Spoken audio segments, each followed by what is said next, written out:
rivals, and their names are together on everything in perpetuity. And so Daniel Burnham was also a city planner. His plan of 1909 included the easy-to-navigate grid system of streets and boulevards that make it so easy to move around the city. It included parks to keep the city clean and beautiful, and more. I always think it's funny that they don't know what started that fire, but the man who helped redesign Chicago was named Burnham. A little bit sus. Anyway, another architect that was already living here, named William LeBaron Jenney, designed the world's first skyscraper in the world. His steel-framed skyscraper was a wonderful idea that he had from just seeing his wife set down their book on a bird cage. He thought, I can use metal to build a building, folded up on the inside, instead of using load-bearing walls, which they've been using throughout history. His first skyscraper was 10 stories tall.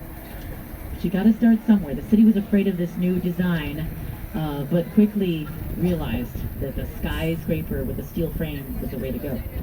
Now, let's talk about some good skyscrapers. Off to the right, you will see a faceless statue on top of the Chicago Board of Trade. That's where they used to trade grain futures. So they designed that statue of the Roman goddess Ceres. She is the goddess of grain and agriculture. She is where we get the word cereal from. She is also where we get the word cerveza from, another very important grain-based product, which means beer, which we have downstairs, just saying. I think last call is very soon. So. Now, the Chicago Board of Trade is also the former location of Wayne Enterprises from those Batman movies as well. Now, coming up, you see a tall building that is covered in pink Texas granite. That makes it bigger. At nighttime, as you can see, 311 South Wacker lights up with a beautiful crown of LED lights that can be seen from miles. They do that for attention because they are right next to the tallest building in all of Chicago. The one and only, the Willis Tower, also known by everyone in Chicago as the Sears Tower, because we all still call it that here. As you can see, it is so tall that it is in a cloud. The two antennas, but you can kind of see their lights. The two antennas stick out of a tall black tower. The Sears Willis Tower tops out at 1,451 feet tall. That is 442 meters tall. It has 110 floors. It was designed by Bruce Graham and Fazlur Khan of Skidmore, Owings & Merrill. These two were best friends. They always were hanging out. One day, Graham pulled out 2 cigarettes from a little bundle of 9 that he had in his hands. And the two dragged out some of the other ones, and it made this funny little shape, which was what inspired those two men to come up with the design for the tallest building in the world. Take a look at the shape of it. See how it consists of 9 smaller towers, all bundled together at the base for stability. Because it's all about that base. That's what the kids are saying these days. Each one of those smaller towers tops out on a different floor. Only 2 extend to the full height, and you can kind of see that's where the antennas are placed. Now, the fun part of the Sears Willis Tower is on their 103rd floor sky deck tour. It's an observation deck. The sky deck is so high up that you can see 4 states from up there. You can see Wisconsin, Michigan, Indiana, and Hawaii from up there. No, not Hawaii. I'm just seeing who's paying attention. Okay. Not Hawaii. The 4th state is Illinois. We're in it right now. So it counts. It does count. So. Now, speaking of maps, let's take a look at this huge map up to the right. That red block sticking out represents this building on the curve of the river. You are here. The Y shape up at top is Wolf Point that we passed by earlier, and the rest of this is South Branch. That map in 2014 only cost them $810,000 to literally put themselves on the map of themselves on themselves. And now we talk about them on the tour. Now keep looking up and you can see 5 illuminated glass boxes sticking out of the side of the Sears Willis Tower. That part is called the ledge. That is part of the sky deck tour where you can voluntarily go step out on the glass floor and look over 1,000 feet directly below you. Has anybody gone up there and stepped out onto that glass floor? Oh, I see a few hands. All right, it's exciting, isn't it? It's exciting. I know all about it too because I went up there a few years ago with my cousins from Texas and I held all their stuff for them while they walked out onto that park. So It's just fun watching them do that. And so, so we can see the bright See flash there? of the antennas You were right you were now. in that We can't see that it clearly, those lights. but when the Right there. when there's a low cloud, අරගෙන it's light වගේ පත්තු වෙන්නේ fun උඩ effects that මේකේ you can සුදු see there. පාටට. So those antennas, ඒකේ තමයි අපි ගිහලා really හිටියේ. iconic. You can see them all around town as long as they're not in the cloud. I live way up in Uptown. Oh, okay, I wait. actually see them. Our building again? Which is pretty cool. And they're easier to see at night, of course, when they light them up, different colors for special events and holidays and this kind of thing. And those antennas are almost 300 feet tall, which means they're about the same height as Gateway Centers 1 and 2 that we saw earlier. But those antennas, iconic though they are, do not count in the height of the building. Now, why is that? That's because antennas are TV and radio equipment, and architects don't make those things. But the TV and radio companies that do, where do they want to put their antennas? On top of the tallest building in the world, which is what the Sears Tower was for 24 years before anyone ever called it Willis. These naming rights are also set to expire in a couple of years, so we'll see what happens. See what happens.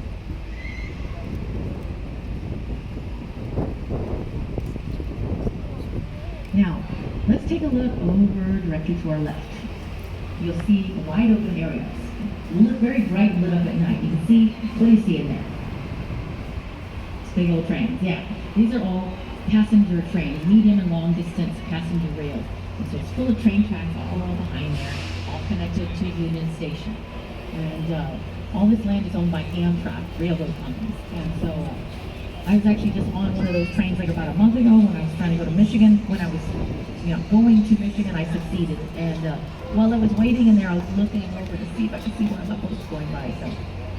And so by law, the railroad companies own the earth below them and they own the air above them. And what they realized they could do is they could lease out their air rights to all these developers with creative ambition and money. The developers are super happy to build right here and pay that money because this is prime real estate in the middle of a major city. And the railroad companies are super happy to make $1 million per lot per year without having to lift a finger.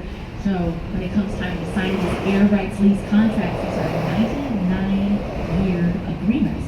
Everybody's good with it. Continuing up on the left, you'll see another Art Deco. This is 2 Riverside Plaza. This was built in the 20s, just after they had discovered King Tut's tomb in Egypt.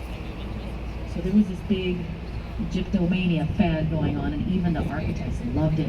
Look how they put obelisks, looking like Egyptian obelisks all along the front. They put hieroglyphs carved into the facades of the small towers that extend forward, kind of like the arms of the Great Sphinx as well. දැන් තමයි ඒක ඉදිරියට වෙන්නේ. Continuing up on the left, you see a large Sphinx shaped metal structure sticking out of the top of the Boeing building. ඒක එකපාරටම බැලුවට පේන්නේ නැහැ. QM බස් එක එහෙම තමයි පේන්නේ.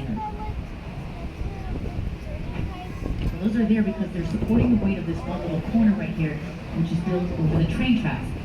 You already know you cannot stop the trains. So this one corner is just hanging. Its weight is supported from above by the metal structures and can't be levered over.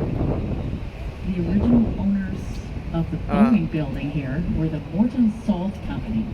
They were the ones that hired the architects Perkins and Will to design them a nice building. Look what Perkins and Will designed. Look straight up, you'll see at the top 6 holes in a panel designed so that it would resemble a salt shaker for the Morton Salt Company. See, even architects have a sense of humor sometimes. I keep saying, now that it's the Boeing building, they really should have added some little wings to the side of it to go with the current theme.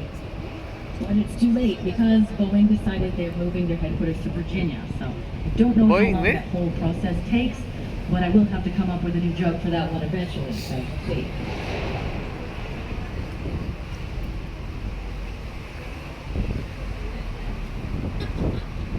Now, let's talk about bridges. Most of the bridges we see today are double leaf trunnion bascule style, which means they open up and down like seesaws from either side. They're perfectly balanced with the counterweight and the motor and the pivot point. It only takes them about a minute to open or to close. It usually takes longer to clear people off of them, in fact. And so the bridge opening season is coming up later on this month. They'll start opening them up one after the other to allow the sailboat procession to go out to their dry dock, and then they will do the same thing in the spring. The sailboats will come back out to the lake. Why do they go through all this trouble? Because it gets cold in Chicago. The river and parts of the lake can freeze over, and the last thing you want is for your very expensive yacht to be in the water when that happens.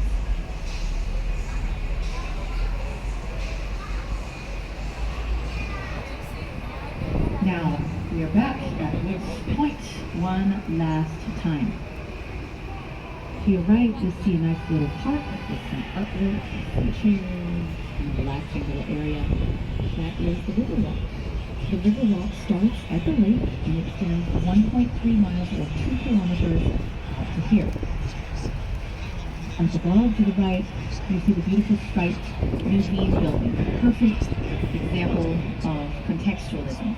Museum curves outward to match the curve of the shoreline that it's on, and combine that with the mirrored glass windows, you get kind of a lens effect. You can see all of Old Point and more in the reflection of this one building, flattering its neighbors.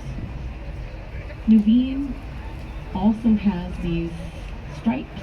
It's got grayish stripes, which are in fact reflecting the dark gray color of the sky right now, and the green stripes are representing the green color of the river. The main branch of the Chicago River is an opaque turquoise green due to algae that live in it.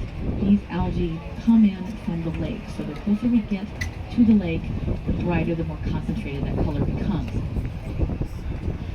Not to be confused with St. Patrick's Day green, which is a temporary bright neon green color caused by vegetable-based leprechaun powder that the plumbers union used our shoreline boats to throw into the water, and we all celebrate the bright neon green river. It's a lot of fun. It's fish friendly, so it's okay. And this year we started, it was 20 degrees outside. But we had all of our heavy coats on. We were okay. It was a good time. That's -8 Celsius, by the way. If you look over to your right, you'll see a black glass panel. Behind there are $8 million worth of projectors that project a digital animated image onto the facade of the merchandise hall in the evenings after sunset. This show is called Art on the Mark, and it is spectacular. In the summertime, Art on the Mark starts at 9 o'clock and 9:30. There are 2 half-hour showings. Still at summertime according to their calendar. The times will get earlier in a few weeks, but we're good for now. 9 o'clock and 9:30. Best place to watch Art on the Mark. See people hanging out there already. This section with the aquatic gardens. Those are actually called fish hotels. Those are places where local fish can meet up, hang out, relax, and cook the chairs and eggs, and that's how you get more fish in the river.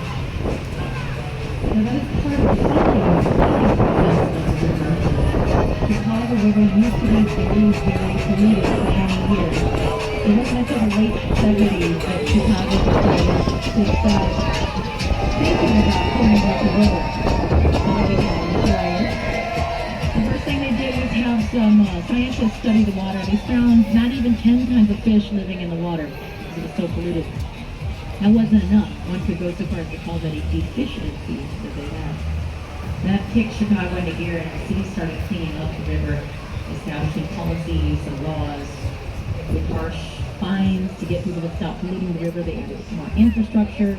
They added some water purification plants, and it's been a long, slow, expensive process, but it's been working. Now, over 40 native species of fish have come back to live in this area, in the water. And the river otters have followed them, which is a wonderful sign for the health of the river. I saw a river turtle way up on the North Branch, too. I thought that was pretty cool. As we continue on the right, you'll see more of the Riverwalk. You'll notice that each section is unique. Our Riverwalk was inspired in part by the one in San Antonio, Texas. And ours has all kinds of fun stuff, too. We have parks, monuments, lots of little places to sit and hang out, lots of outdoor bars and restaurants to enjoy when the weather is nice. And I'm a huge fan of the Riverwalk, in case you can't tell. Up to your right, you'll see a short little angry building with all of its concrete on the outside here. That is 55 West Rock Road. Our only example is brutalism, which is a concrete on the outside, glossy style popular in the late 60s when people in the U.S. were stressed out about the Vietnam War, the civil rights movement, the campus riots, and all these things. And so this was the architect responding to all that stress by making buildings that looked very serious to kind of give a sense of stability and security during that otherwise tumultuous time in our history. Up on the right, you see this tall Leo Burnett building with dots in its windows. We have a really nice seafood restaurant downstairs called Catch 35 in case anybody's looking for seafood after. If you want to go a bit higher up, Renaissance Hotel next door has a nice restaurant on their third floor with an outdoor terrace. You can see the lights around it right now. If you want to go higher up, off of this is a tall thin green building with a gold top. That is the Carbide and Carbon building. They have a very nice terrace on top of the green part. It is called Chateau Carbide. Now the Carbide and Carbon building was designed by the Burnham brothers in the 20s when alcohol was prohibited in the United States. And so these architects, they didn't like those dry laws, so they did something in their building to look like a giant green champagne bottle in protest of prohibition. The gold bottleneck is real 24-karat gold, but it's a really thin layer, so don't get any ideas, okay? You can go up there, but you can't reach the gold. Still really nice. Still missing one. Behind it is the Aon Center, which we never really get a good look at, but that's our fourth tallest building in the city. Up on the right, you see a decorative cupola on top of a tall, thin building. That cupola had to be brought in as a replacement for the old one, which started breaking and falling, which is dangerous. So they brought this new piece in on a barge. We floated it up to about here. And then a helicopter lifted that large piece up to the top, and they attached it just like that. It was the exact sound it made when they attached it to. Now, right next door to him is the London House, this glass annex, which was added to the London Guarantee Building in 2016. There used to be a gap in there, so it basically just filled the gap between those two buildings. London House is now a fancy hotel with a really nice restaurant on the top floor, which also has a very nice rooftop terrace and a great view from up there. I know whenever I have guests in town, I always say, let's pick one of these rooftop restaurants by the river after we all go on a boat tour, of course.